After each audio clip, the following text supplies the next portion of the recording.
नमस्कार दोस्तों, स्वागत है आपका हिंदी नॉलेज शो में। तो दोस्तों, जहां दुनिया के तमाम देश एक दूसरे से लड़ रहे हैं या फिर लड़ने में लगे हुए हैं और एक दूसरे के देशों के प्रोडक्ट्स को, एक दूसरे के देशों के सामानों का बायकॉट कर रहे हैं, वहीं पर भारत एक ऐसा देश बनकर आया है जिसने कमाई के रिकॉर्ड तोड़ दिए हैं।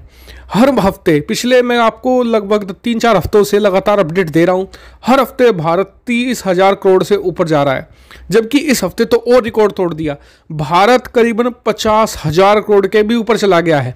और ये तब हो रहा है जब पूरी दुनिया में आर्थिक संकट आया हुआ है, मांग की लगातार कमी है दुनिया भर में सामानों के, इसके अलावा एक दूसरे देशों पर टैरिफ लगाए जा रहे हैं और कोरोना का प्रकोप तो है ही। इन सब के बीच भारत के लिए एक बहुत ही पॉजिटिव खबर है। और साथ ही जो IMF की नई रिपोर्ट आई थी जिसमें बताया गया था कि भारत की इकोनॉमी अगले साल करीबन 8.8% से भी ज़्यादा बढ़ेगी, उस रिपोर्ट पर यह मोहर है, क्योंकि भारत ने रिकवर करना शुरू कर दिया है। और भारत के साथ साथ अमेरिका ने भी रिकवर करना शुरू कर दिया है और दुनिया की तमाम अर्थव्यवस्थाएं रिकवर होना शुरू हो चुकी है। भारत के इकोनॉमी को लेकर जल्द डाटा आएगा। फिलहाल अमेरिका का मैं आपको वैसे ही बता देता हूँ शॉर्ट में। अमेरिका की इकोनॉमी लास्ट क्वार्टर में, अभी पिछले 2-3 महीनों में 33% के हिसाब से बढ़ी है, जो बहुत ही अच्छी ग्रोथ है। और भारत का भी कुछ इससे सिमिलर डाटा आने वाला है। लेकिन उससे पहले जो एक छोटा डाटा आया है पिछले एक हफ्ते का, वो आपको चौंका सकता है। दरअसल आपको पता होगा कि मैं आपको जब से कोरोना का काल स्टार्ट हुआ है तब से मैं भारत की विदेशी मुद्रा भंडार को ट्रैक कर रहा हूं बहुत ध्यान से, क्योंकि आने वाले समय में यही भारत का संकट मोचन होने वाला है, भारत का विदेशी मुद्रा भंडार।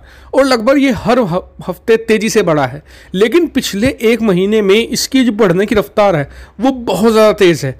पहले 2.5-3 अरब डॉलर बढ़ रहा था, लेकिन इस हफ्ते इसने नए रिकॉर्ड स्थापित कर दिए हैं। भारत का विदेशी मुद्रा भंडार 555 बिलियन से बढ़कर 560.5 अरब डॉलर, यानी इस हफ्ते करीबन 5.5 अरब डॉलर, यानी कि मैं आपको पैसों में अगर इंडियन रुपये में कन्वर्ट करके बताऊं तो करीबन 50,000 करोड़ बढ़ा है। जी हाँ, ये एक बहुत अच्छी अचीवमेंट है, क्योंकि ऐसे में जब भारत हथियार खरीद रहा है तमाम, मतलब कि चीन से निपटने के लिए लगातार अपनी इकोनॉमी में पैसा पंप इन कर रहे हैं हम, जिससे कि हमारी जो मुद्रा है इंडियन रुपीज़ वो नीचे ना गिरे ज़्यादा डॉलर के मुकाबले, उसके बावजूद भी, इतना खर्च करने के बावजूद भी भारत का विदेशी मुद्रा भंडार लगातार नए रिकॉर्ड तोड़ रहा है। और जो 560 अरब डॉलर का ये आंकड़ा है, भारत ने अपने आज़ादी के बाद पहली बार इस आंकड़े को छुआ है। ये अपने आप में एक बहुत अच्छी ग्रोथ है और आने वाले समय में भारतीय इकोनॉमी को इससे फ़ायदा होगा। बहुत से लोग पूछते हैं कि आम आदमी को इससे कैसे फ़ायदा होगा, तो देखिए, आम आदमी को इससे बिल्कुल डेफिनेटली फ़ायदा होगा, क्योंकि इसी के सहारे, इसी के बल पर ही भारत विदेशी इन्वेस्टर हैं उन्हें अपनी इकोनॉमी में इन्वेस्ट करने के लिए मजबूर कर सकता है। क्योंकि जब वो देखेंगे किसी देश के पास इतनी ज़्यादा विदेशी मुद्रा भंडार है, यानी कि उस देश की इकोनॉमी की बैकबोन बहुत अच्छी है। आप एग्जाम्पल के तौर पर पाकिस्तान को मैं देता हूं। पाकिस्तान की 3 से 4 अरब डॉलर की एक तरीके से विदेशी मुद्रा भंडार है। कौन इन्वेस्ट करता है पाकिस्तान में? कोई नहीं। भारत में बहुत अच्छी एक तरीके से अपॉर्चुनिटी है सभी इन्वेस्टर के लिए। और भारत एक तरीके से जब तमाम इन्वेस्टर को बुलाएगा भारत में, तो यहाँ पर नई नई फैक्ट्री लगेंगी, लोगों को रोजगार मिलेगा और भारत की इकोनॉमी को नई रफ्तार मिलेगी इसी विदेशी मुद्रा भंडार के जरिए।